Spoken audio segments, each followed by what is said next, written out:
untuk kita belajar tentang listrik arus searah, kita perlu untuk belajar bagaimana cara menghitung hambatan pengganti. Karena hambatan pengganti itu akan menentukan besarnya kuat arus listrik. Jadi analoginya itu seperti kita punya aliran air.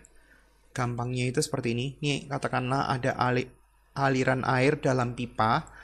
Nah, kalau misalkan pipanya ini itu dibelokin ke dalam bentuk pipa yang seperti ini, di sini dikatakan bahwa ini kan mulutnya kecil. Ini kan mulutnya lebih besar. Jadi pada saat dia itu air ini itu akan membelok ke sebelah bawah atau sebelah atas, dia akan melihat seberapa besar hambatan yang ditimbulkan oleh masing-masing ujung pembelok. Kalau kita bicara tentang titik di mana dia itu hambatannya besar, kenapa hambatannya besar? Karena di sini mulutnya kecil. Ini akan muncul air yang sedikit. Pada saat yang hambatannya kecil seperti ini, karena mulutnya besar, hambatannya kecil, maka di sini itu airnya itu akan banyak. Sama dengan kalau misalkan kita belajar tentang listrik arus searah, yaitu adalah listrik DC, itu singkatan dari direct current. Kita akan menghitung hambatan, tujuannya itu untuk mengatur hambatan ini itu bisa mengatur banyak sedikitnya daripada arus listrik. Sehingga dalam hal ini kita membutuhkan cara bagaimana caranya mengatur hambatan. Banyak sedikitnya arus listrik, saya tulis dulu. Hambatan biasanya dia ditulis dalam bentuk dua simbol. Simbolnya itu seperti ini. Ya nggak usah bagus-bagus juga nggak apa-apa. Seberapa banyak pun nggak masalah. Gini juga, ya ini bagusan dikit kali. Kadang-kadang ditulis dia tuh dalam bentuk kayak gini. Dalam bentuk kotak seperti ini. Tergantung dari gurunya.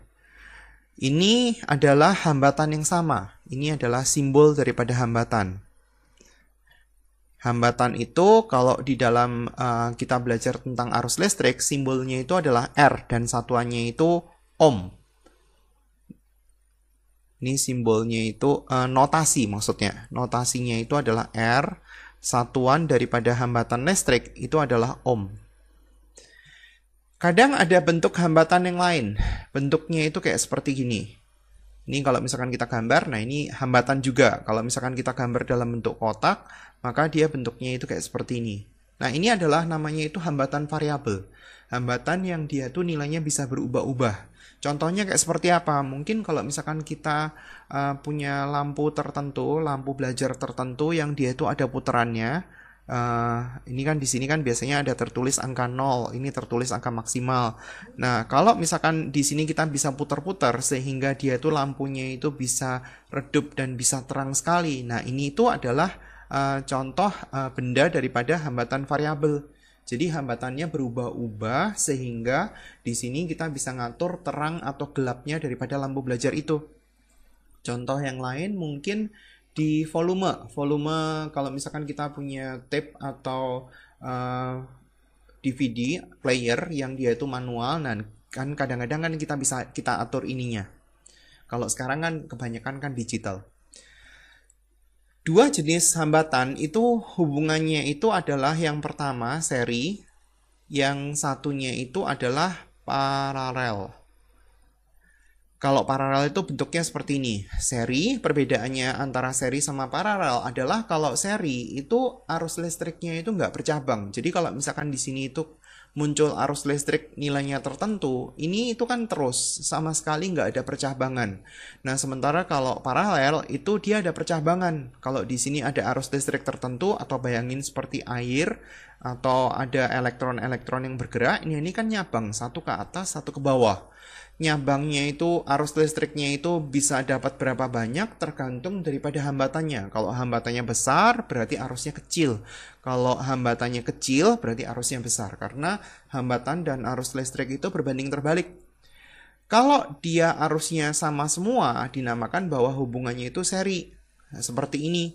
Kalau kita mau mencari hambatan pengganti, artinya dari dua hambatan ini kita mau cari satu biji penggantinya, ditulis dalam bentuk RS. Dan kalau kita mau mencari hambatan pengganti seri, itu caranya tinggal ditambah. Kalau misalkan dia ada banyak sekalipun seperti ini, berarti kalau kita mau nyari tahu hambatan pengganti serinya, itu tinggal R1 ditambah sama R2, ditambah sama R3, ditambah sama R4. Mau banyak sekalipun ada 100, nggak masalah, tinggal ditambah semuanya. Kalau dia paralel, berarti kalau dari dua ini dicari hasil penggantinya itu satu hambatan, namanya RP, dari R paralel. Caranya adalah pakai seperan. Sama kayak seperti kita ngitung fokus daripada suatu lensa atau cermin. Demikian juga kalau misalkan dia banyak seperti ini. Jadi kalau misalkan ini itu mau diganti satu biji, simbolnya RP, cara mencarinya adalah seper RP sama dengan seper R1, di sini sampai 5 ya, R2 tambah seperti R3 ditambah seper R4 ditambah seper R5. Nah, nanti tinggal dihitung dengan menggunakan matematika. Nah, sekarang kita coba praktek. Kalau kita mau mencari hambatan pengganti, kadang-kadang kita nggak bisa langsung. Jadi kayak seperti ini mungkin yang R1 dan R4 itu kita bisa seri, bisa. Tapi nunggu juga nggak apa-apa. Jadi yang perlu kita lakukan pertama adalah kita harus mencari hambatan pengganti ini tuh berapa. Jadi kalau misalkan nanti kita gambar, kalau misalkan masih nggak ngerti, dan mungkin baru pertama kali belajar, sebaiknya penggantinya itu digambar dulu. Ini kan R1-nya kan 1 ohm. Nah, ini karena hubungannya itu adalah paralel dan kita paralel untuk pertama kalinya, kita tulisin RP1. Karena itu akan memudahkan kita pada saat dia tuh nanti ada banyak sekali perhitungan. Nah, sekarang kita hitung dulu. Seper R paralel 1, 1/4 ditambah sama 1/2. Caranya adalah kita samain penyebut, kayak seperti matematika biasa. Nah, ini kadang-kadang beberapa orang, karena ini seper, sama dia itu langsung ditulis seperti ini. 4/3 gini, ini nggak boleh ya. Nggak boleh seperti itu. Jadi kita nulisnya harus dicopot dulu. Ini sepernya itu dibalik. Kita tinggal tulis RP1. Ini sama dengan 4/3 dan satuannya adalah ohm. Jadi kita tinggal tulis di sini 4/3. Nah, karena mereka bertiga ini hubungannya seri, ya mending hitungnya sekali aja. Jadi di sini adalah hambatan pengganti seri atau hambatan pengganti total. Cara ngitungnya itu adalah tinggal ditambah karena mereka semua hubungannya adalah seri. Jadi tinggal ditambah 1, 4/3 ditambah sama 6. Berarti ini adalah 7, 8/3 ohm. Kita, kalau dia adalah hasil akhir, kita mau tulisin dalam bentuk pecahan campuran boleh, pecahan biasa boleh, pecahan desimal boleh. Tapi kalau misalnya dia itu masih dipakai untuk perhitungan berikutnya, saya sarankan dia dalam bentuk pecahan biasa, karena itu lebih gampang untuk diproses lebih lanjut kalau misalkan ada hitungan berikutnya. Jelas? Itu yang contoh pertama. Kadang-kadang contoh yang lain itu prosesnya lebih banyak daripada yang sebelumnya tadi. Jadi yang kita lakukan adalah ya kita bertahap. Apa yang kita bisa kerjain duluan, kita kerjain duluan. Dalam hal ini kita nggak bisa melakukan ini sama ini seri. Kenapa gitu? Karena di sini itu dia bercabang. Ini bercabang ke atas dan bercabang ke bawah. Jadi kita nggak bisa melakukan itu. Ya yang mana yang kita bisa lakukan? Apakah kita bisa melakukan yang ini paralel? Nggak bisa. Karena dalam hal ini yang ini itu terikat sama ini duluan untuk melakukan seri. Jadi kita nggak bisa melakukan itu. Yang kita bisa lakukan adalah yang ini dulu. Jadi apa yang kita bisa kerjakan? Yang ini hubungannya adalah seri, ya itu dulu yang kita kerjain. Jadi kita tinggal tulis R seri 1 karena ini adalah proses yang pertama. Berarti tinggal 4 ditambah sama 2 karena ini 4 ohm sama 2 ohm. Berarti hasilnya adalah 6 ohm. Dan kita tuliskan langkahnya, langkah berikutnya. Langkah berikutnya itu kita gambar kalau misalkan masih belum ngerti. Berarti di sini adalah RS1. RS1 nilainya adalah 6. Nah, sekarang baru kita lihat lagi apa yang akan kita lakukan berikutnya. Nah, yang akan kita lakukan berikutnya ya dilihat lagi apa yang kita bisa kerjakan. Dalam hal ini kita kan nggak bisa ngerjain ini sama ini. Karena itu kan bercabang. Jadi yang kita bisa lakukan adalah kita ngerjain ini. Bentuknya adalah paralel. Berarti kita tinggal hitung seper R paralel yang pertama. Karena ini adalah proses yang pertama. Seper 12 ditambah sama seper 6. Kita tinggal samain menyebut. Ini berarti hasilnya adalah 3/12. Jangan lupa dibalik. Berarti R paralel 1 sama dengan 4 ohm. Pengganti dari mereka berdua ini itu adalah 4 ohm. Dan kita gambarkan di langkah berikutnya. R paralel 1 sama dengan 4 ohm.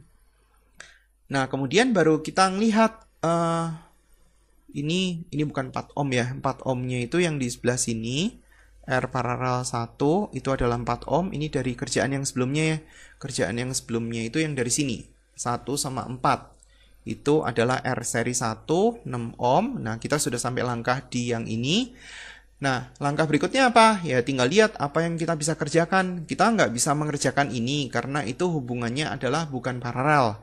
Jadi kita nggak bisa melakukan itu. Yang kita bisa lakukan adalah yang ini. Berarti kita seri. Ini perhitungannya adalah R seri yang kedua, yaitu adalah 2 ditambah sama 4 lagi. Kebetulan angka yang sama, 6 ohm. Dan kita tuliskan di gambar yang berikutnya. Gambar yang berikutnya ini adalah R seri 2, itu nilainya adalah 6 ohm. Nah, baru kita lakukan proses yang terakhir adalah paralel dari mereka berdua ini. Atau kita bisa tulis 1 per R paralel 2 boleh. Atau kita bisa tuliskan sebagai R total boleh. Berarti tinggal di sini 1/6 tambah 1/6. Berarti hasilnya adalah 2 per 6. Atau kalau kita balik 6 per 2, nilainya berarti adalah 3 ohm. Ini adalah hambatan akhir, hambatan yang paling terakhir yang kita lakukan. Itu contoh yang kedua. Nah, kemudian contoh yang terakhir ya. Kalau kita punya proses yang agak panjang seperti ini, sebaiknya dikerjain satu-satu. Ya, yang mana dulu yang kita bisa kerjain? Kita mau ngerjain ini nggak bisa, karena hubungannya seri bukan, paralel juga bukan. Kita mau ngerjain ini sama ini juga nggak bisa. Seri bukan, paralel bukan. Jadi kita ngeliat dulu yang mana yang kita bisa kerjain. Yang seri langsung atau yang paralel langsung. Dalam hal ini, yang kita bisa kerjain adalah yang ini. Kenapa yang ini? Karena dia nggak ada percabangan sama sekali. Dan ini hubungannya adalah seri. Ini itu adalah R seri yang pertama. Nilainya adalah tinggal ditambah 2 ohm. Ditambah sama 2 ohm. Ini angkanya kebetulan saya bikin sama semua ya. Ditambah sama 2 ohm. Supaya gampang untuk mengingatnya. Ini adalah 6 ohm. Nah, baru kita gambar. Jadi ini digambar dengan satu hambatan pengganti seperti ini. Nah, ini kita tulisin R seri 1. Nilainya adalah 6 ohm. Adalah pengganti daripada mereka bertiga ini. Nah, kemudian langkah apa yang kita lakukan berikutnya? Yang kita bisa lakukan berikutnya adalah yang ini. Karena ini adalah paralel. Jadi kalau misalkan kita lihat, ini kan kalau misalkan ada arus masuk dari sini kan dia bercabang ke yang pertama dan yang kedua. Terus kemudian pada akhirnya kan mereka ketemu lagi di sini. Nah, jadi kalau awalnya sama dan akhirnya juga sama, itu sifatnya adalah paralel. Jadi kita tinggal hitung, karena ini adalah proses paralel yang pertama, kita tulisin RP1. Ini nilainya adalah 1/2 ditambah sama 1/6. Tinggal samain nyebut. Di sini nilainya adalah 3 tambah 1, berarti 4/6. Kalau kita sederhanain itu adalah 2/3, baru kita balik. RP1 sama dengan 3/2. Satuannya adalah ohm. Nah, ini itu dipakai untuk pengganti yang ini.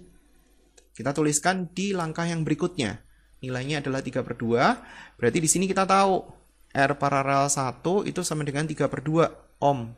Ini adalah pengganti daripada yang ini. Ya kan tadi perhitungannya? Tuh. 2/3 dibalik hasilnya 3/2. Nah, sekarang kita sudah nggak usah lihat yang atas. Tinggal lihat yang bawah. Apalagi yang kita bisa lakukan? Yang ini. Ini kan hubungannya seri. Jadi kita tinggal melakukan seri yang kedua. Jadi cara nulisnya adalah R seri 2 itu adalah 2 ditambah sama 3/2 ditambah sama 2. Tinggal samain nyebut atau ditambah dulu. Ini sama ini berarti kan 4. Kalau disamain nyebut per 2 berarti ini dapatnya 8 ditambah sama 3 berarti adalah 11/2. Nggak perlu dibalik ya, karena ini kan nggak pakai seper. 11/2 untuk pengganti dari ini, dan ini. Mereka bertiga. Kita tuliskan di langkah yang berikutnya. Berarti di sini nilainya adalah 11/2 ohm. Dan ini inisialnya adalah R seri 2. Nih. Tinggal tulis di sini. Itu adalah R seri yang kedua. Nah, kemudian langkah apa yang kita akan kerjakan lagi? Ya ini. Ini kan hubungannya paralel kan? Jadi kita tinggal tulis. Ini saya tulis di sebelah sini karena ini adalah paralel yang kedua. R paralel 2 sama dengan 1 dibagi 2 ditambah sama 1 dibagi 11/2. Akhirnya 2-nya kan bisa naik ke atas. Kalau misalkan kita tuliskan berarti 2/11. Agak susah dikit ya. Sama nyebut berarti di sini adalah 22. Di sini dikali sama 11. Yang ini dikali sama 2 berarti atasnya 4. Jadi 15 per 22. Nah, kita tinggal balik. R paralel 2 itu sama dengan 22 per 15 ohm. Nah, ini kita tinggal tuliskan sebagai pengganti yang ini dan ini. 22 per 15, saya tulis di sini 22 per 15. Nah, sekarang baru kita menuliskan R pengganti total, R total, yaitu adalah seri dari antara mereka bertiga. Tinggal ditambah 2 ditambah 22 per 15 ditambah sama 2. Nah, ini tinggal dicari berapa ohm. Sekarang saatnya kita latihan ya.